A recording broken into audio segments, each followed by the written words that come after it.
Hi guys, welcome to the archive. This week I wanted to put another one of those modular ideas that I've had floating around in my head for a while out there. My patrons made this possible by voting for it in the poll, so I get to put it out there sooner rather than later. Trap tiles are one of those things that it's quite hard to do well. They can be quite awkward, and unless they're perfectly disguised or easy to place down, they can be difficult to have their full effect. You don't want players to know these things are coming, but equally it can be quite difficult to put tiles down mid-game, especially breaking up the action like that when you've just sprung something. If you're having to pluck up a tile, move minis out of the way, make sure you're not knocking anything else over, put a tile in, etc. You're messing with the underfloor, and that can be quite awkward. The trap tiles that I've seen sold by various companies often kind of limit the imagination, I find, as well, in that they really can only do one thing. They can be a wall or a floor, and they can only really do that at the exact height that the creator imagined and in the exact way. They don't let you move anything, they don't really even let you change it from a wall to a floor, unless they place it on the side if it was a floor, and then it tends to be quite obvious that it was once a floor. So that's where this new system comes in. It allows you to place things pretty much anywhere by taking advantage, again, of the fairly elastic nature of XPS foam, the fact that it'll spring back when you push it in. By doing this, it enables me to place these pieces pretty much anywhere, floors, walls, columns, more even, just because the XPS foam will hold it in place in almost any crack. I'll go through the different creative ways to use them a bit later in the video, but for now I'm just going to go ahead and show you how I made them rather than keep rambling at you, because that's a bad habit of mine. To get started, I grabbed some cocktail sticks and cut them in half. Now obviously not all cocktail sticks are created equal, so the length you're looking for is about 1.5 inches. If I was to do this again, I would actually do this step after the next step of cutting the texture in. I think having the cocktail stick still be longer probably would have helped make that easier.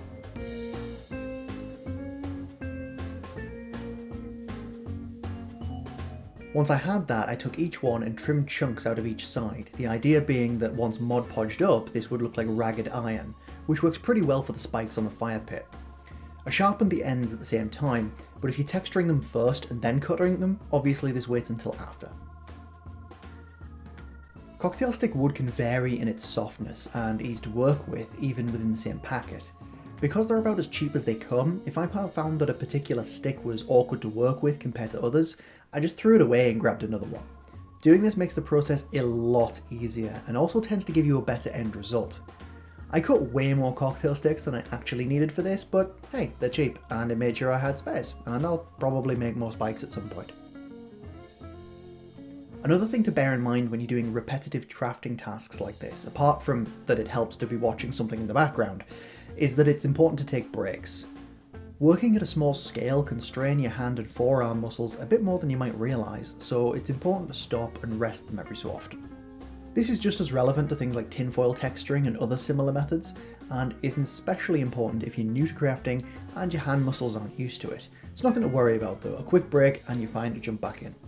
If you're going to texture them first and then cut them, like I mentioned I probably should have done, now's the time that you want to cut them in half for the next step. Once I'd added that texture to the sides, I sharpened the blunt end, but left the original point as sharp as it was. It doesn't need sharpening. The round end actually helps hold the piece in place. Now obviously you can make this faster by just sharpening the blunt bit and not cutting in that texture, but I think it really adds to the feel of the trap and hides the otherwise fairly obvious perfect cylindrical shape of a cocktail stick. Once I'd trimmed them all down, I cleared away the mess and gave them all a coat of Mod Podge and black paint. I used some scrap foam to stab them into while I did this and made sure that the Mod Podge didn't touch the foam. I just inverted them once they were dry to paint both sides. This stops foam from ripping off and ruining the detail on the spike. If you don't have any scrap foam, you can do a pretty similar thing with blue tack. You have a choice here, either apply coats repeatedly or thickly to hide the wood grain, or keep it thin to preserve the sharpness of the texture. I went with preserving that sharpness, mainly because I thought that the wood grain wasn't really that noticeable as wood grain, and kind of looked a little bit more like decaying metal, which combined with the weathering that I was planning to add, kind of suited me just fine.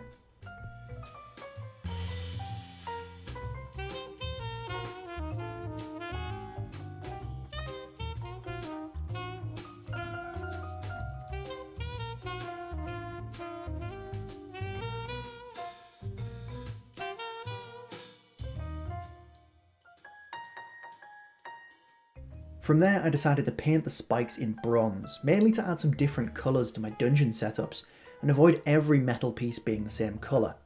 I figured these spikes will probably be used to represent traps laid by ancient cultures too, so having bronze as the material isn't really that far-fetched. Once dry, I added a coat of black wash to dim the shine a bit and add some depth to the texture.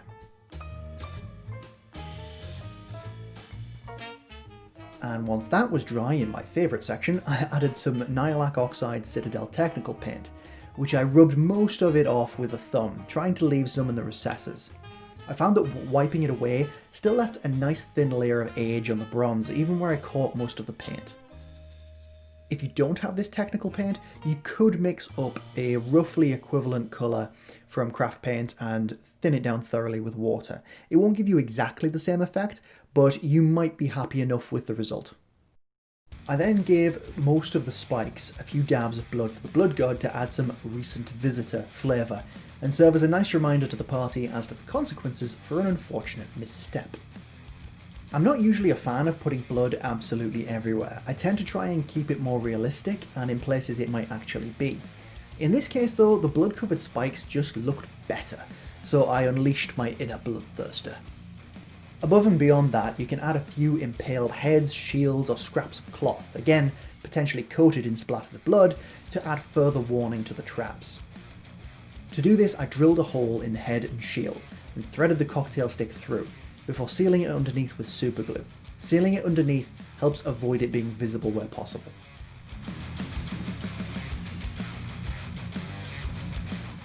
The scrap of cloth was just kitchen roll that I impaled and doused with some watered down Mod Podge and then painted in tan with a brown wash and a few dabs of blood for the blood god. I painted the head in a mix of pallid witch flesh and rust grey to get a blue skin tone, and then added a glaze of screamer pink to his eyes. The hair I painted in dryad bark and highlighted with Gothor brown. The feathers I went with a bright red and green, mainly to starkly contrast his cold, dead face. I also added some blood for the blood god to his severed neck. The shield I went for a splash of colour with Xerius purple. The rest of the shield I painted in a mix of silver metallics and bronze, shadowed by a black wash and with a little verdigris in the case of the bronze.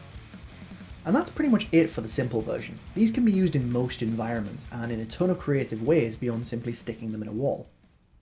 There is a more advanced version which is made in a similar way. The difference here though is that I drilled a small hole using a pin vise into the blunt end and sharpened it at a length that I thought was believable enough to retract into whatever I was going to put it in this case a statue. This allowed me to superglue a small piece of paperclip wire into the back, which means it can be used as a trap that launches out of any statue or piece of terrain that you're willing to drill a tiny hole into, like these spirit statues for example.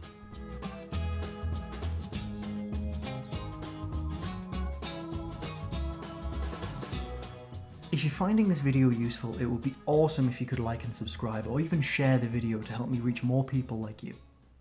However you decide to make them, both types of spike can be used in a ton of different ways. First and most obviously, you can use these spikes in combination with any of my modular walls and floors, and probably with a lot of other walls and floors provided that they're made of foam and have cracks. The cool thing here is that, unlike if I'd built the spikes into a tile, it isn't just the stone pieces that these traps can work with. So I can have traps that fit into the wooden walls of a Zentarum hideout or an evil noble's mansion without completely giving the game away. You can also decide whether the traps are high or low in the wall, which can lead to some fun situations where the party has to crawl under traps at head height, possibly while under fire from enemies that the ranged PCs need to keep suppressed. It isn't just walls or floors that they work with either. They can be placed in columns or even on castle walls as an extra triggerable defense once the walls have been taken.